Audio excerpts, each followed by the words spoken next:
नमस्कार दोस्तों, आज की कहानी का शीर्षक है आखिरी प्रयास।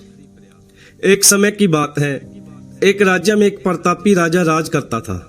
एक दिन उसके दरबार में एक विदेशी आगंतुक आया और उसने राजा को एक सुंदर पत्थर उपहार स्वरूप दिया। राजा वह पत्थर देखकर बहुत प्रसन्न हुआ। उसने उस पत्थर से भगवान विष्णु की प्रतिमा का निर्माण कर उसे राज्य के मंदिर में स्थापित करने का निर्णय लिया और प्रतिमा निर्माण का कार्य राज्य के महामंत्री को सौंप दिया। महामंत्री गांव के सर्वश्रेष्ठ मूर्तिकार के पास गया और उसे वह पत्थर देते हुए बोला, महाराज मंदिर में भगवान विष्णु की प्रतिमा स्थापित करना चाहते हैं।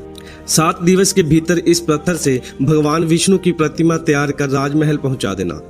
इसके लिए तुम्हें 50 स्वर्ण मुद्राएं दी जाएंगी।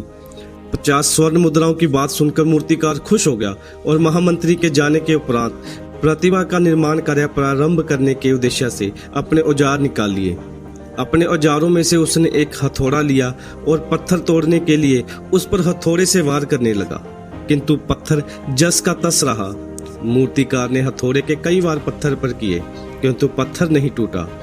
50 बार प्रयास करने के उपरांत मूर्तिकार ने अंतिम बार प्रयास करने के उद्देश्य से हथौड़ा उठाया, किंतु यह सोचकर हथौड़े से प्रहार करने के पूर्व ही उसने अपने हाथ खींच लिया कि जब 50 बार वार करने से पत्थर नहीं टूटा तो अब क्या होगा।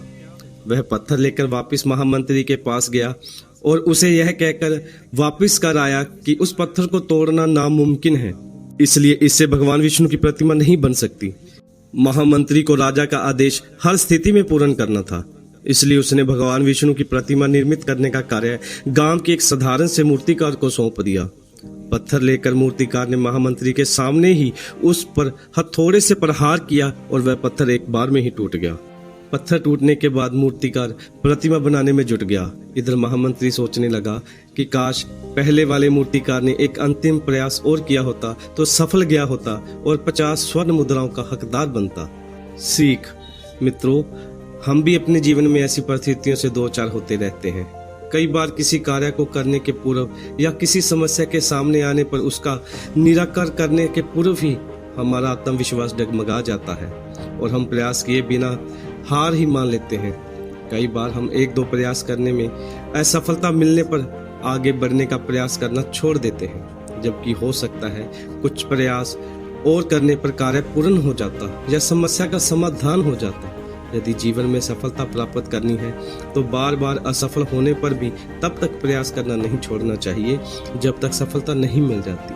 क्या पता जिस प्रयास को करने के पूर्व हम हाथ खींच लें वही हमारा अंतिम प्रयास हो और उसमें हमें कामयाबी प्राप्त हो जाए।